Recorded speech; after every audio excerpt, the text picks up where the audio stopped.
There is a lesson life teaches all of us eventually. You do not get to choose where you begin, but you do get to choose what you do with the beginning you were given. You don't choose the neighborhood. You don't choose how much your family has. You don't choose which doors are already open when you arrive. You don't choose whether people expect greatness from you or expect nothing at all. But there is one thing life leaves in your hands, your response. And perhaps that is why your story matters, Lamine.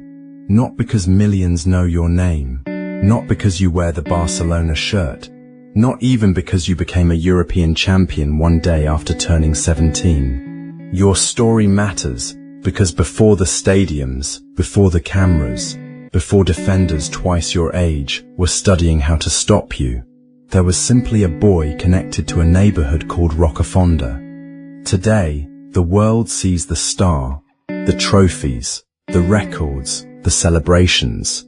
But success has a strange way of hiding the distance someone traveled to reach it. Once people see the trophy, they forget the road. Once they see the lights, they forget the places that weren't illuminated. Once they see greatness, they begin acting as though greatness was inevitable. It wasn't, and that's why I'm writing this letter to you. Not simply to understand how a boy from Rocafonda became a champion at 17, but to understand something much more complicated. What happens when the world starts treating you like a legend before you have even finished becoming a man? Dear Lamine, before the world knew your name, there was another number that mattered. Pharaoh 4, 3 digits, connected to Rocafonda in Matero. Today, football supporters around the world recognize them because you form those numbers with your hands when you celebrate. But once, they were simply part of home, and I think there's something beautiful about that. Because when the world began asking you to represent something extraordinary, you kept pointing backward, back toward your beginning, back toward the place that existed before the applause. Your father came from Morocco, your mother from Equatorial Guinea. You were born in Catalonia, different histories meeting inside one child. And then there was football. At CF La Torreta, adults around you began noticing that something was different. You wanted the ball, again, and again, and again. Your early coaches would later speak publicly about your talent. But one small detail from those early stories stands out. You had to learn to pass. Think about that. Today, millions watch you create chances for teammates. But once upon a time, even Lamine Yamal needed someone to tell him, give someone else the ball. There's something wonderfully human about that. Because when we look backward at extraordinary people, we tend to imagine they were always extraordinary in exactly the form we eventually saw. But nobody arrives finished. Talent arrives unfinished. Potential arrives unfinished. Dreams arrive unfinished. Even the gifted need correction. Even the exceptional need patience. Even the person who might one day make millions stand from their seats must first learn the fundamentals nobody applauds. And maybe that's the first lesson hidden inside your story. Talent can open a door, but talent alone cannot walk through it for you. Eventually Barcelona noticed, and the boy from Rocafonda entered La Masia.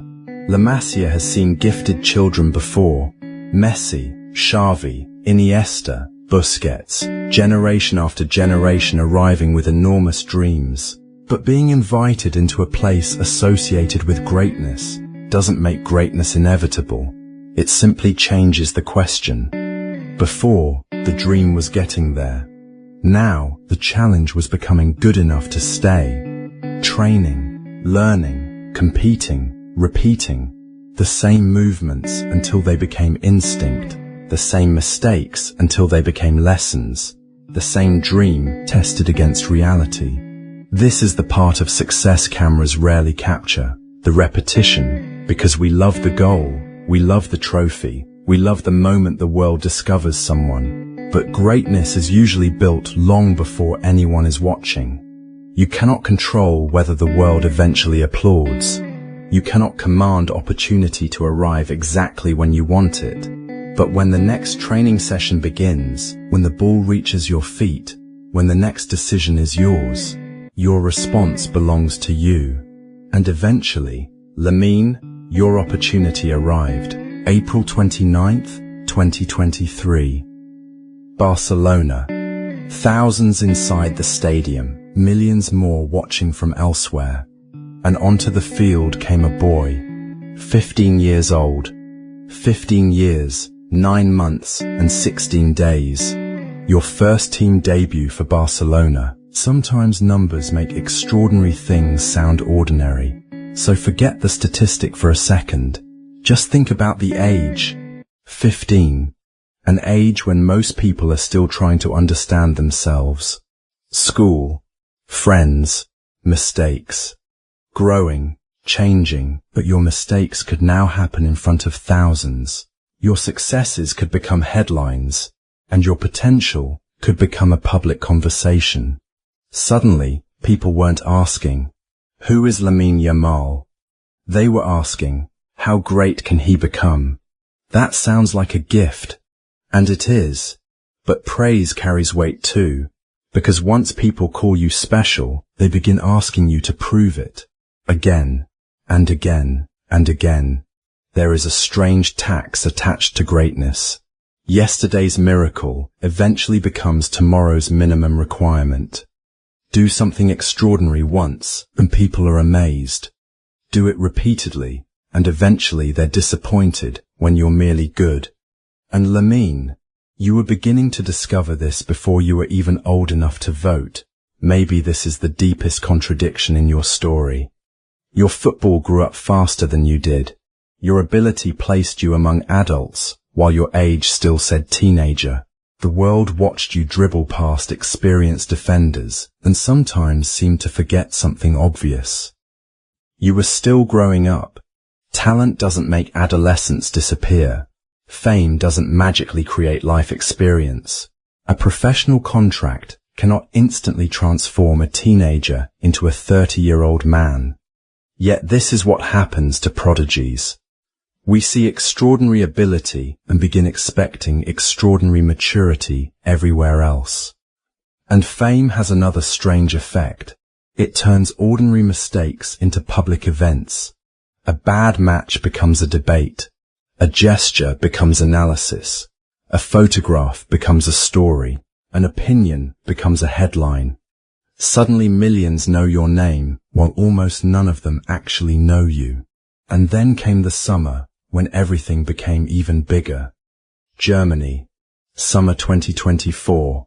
Spain arrived at the European Championship, carrying the expectations of a football nation. And among the players representing that country was a 16-year-old. You became the youngest player ever to appear at a European Championship. 16 years and 338 days. But there is one detail from that tournament that makes the whole story almost surreal. You still had schoolwork. Think about that image. One moment, training, tactics, international media, thousands of supporters, the pressure of representing Spain, and somewhere inside all of it, homework, football, school, stadium, hotel, training, assignments. Maybe no image captures the contradiction of your story better. The world was beginning to see a superstar. Reality kept whispering, "He's still a kid." But football doesn't wait for birthdays.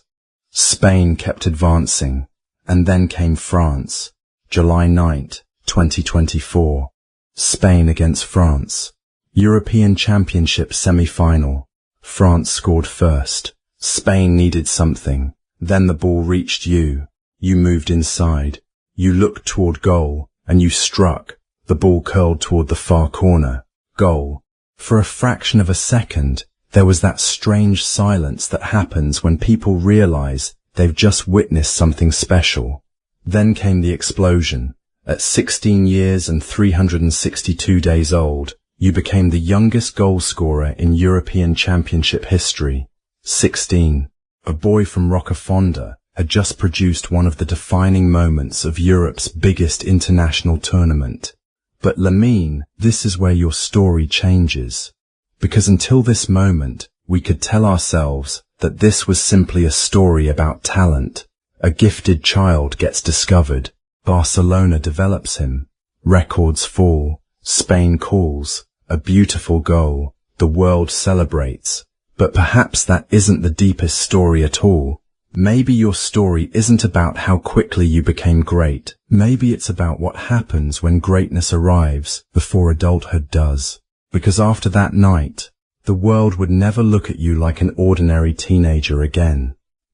People talk constantly about what success gives you: opportunity, recognition, money, trophies, access, a different life. But we don't ask the opposite question often enough. What can extraordinary success take away? Privacy, anonymity, the freedom to make mistakes quietly, the ability to discover yourself without strangers judging every stage of that discovery. We cannot know exactly what that pressure feels like for you, Lamine. Only you know what it is like to live inside your own life. But from the outside, we can see the contradiction.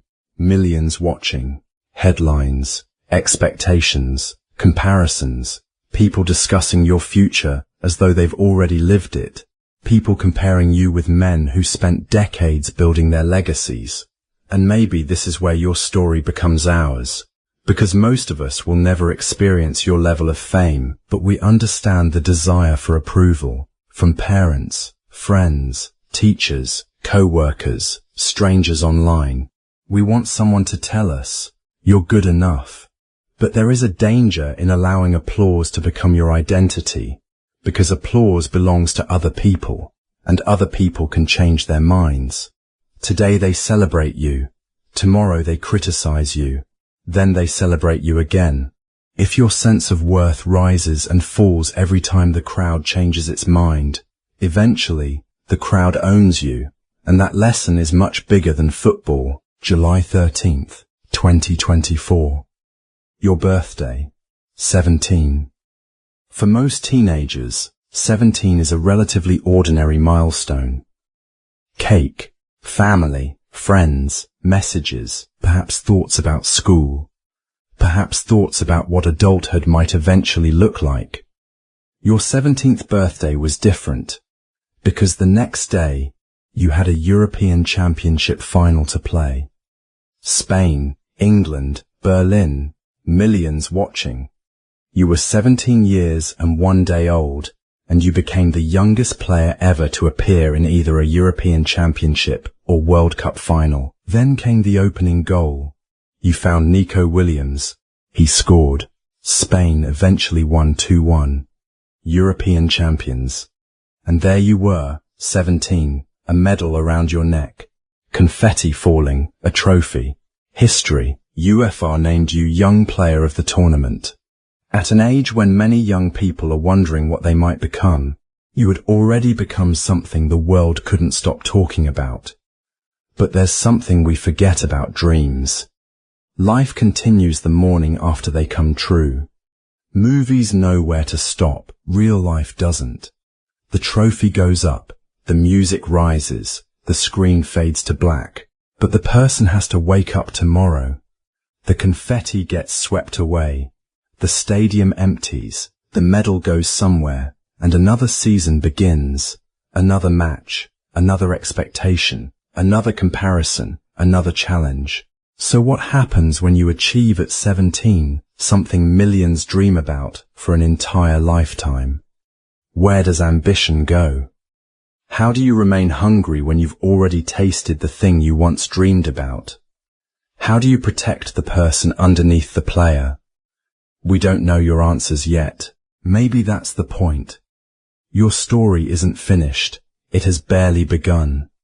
And perhaps that is what makes writing to you so different from writing to legends whose careers we can already see from beginning to end. With you, we are watching the becoming. And maybe we should be careful with that word, legend. Because sometimes when we turn human beings into legends, we stop giving them permission to be human. Which brings me back to those 3 numbers. 304. Maybe they matter more now than ever. Because success can change your surroundings incredibly quickly.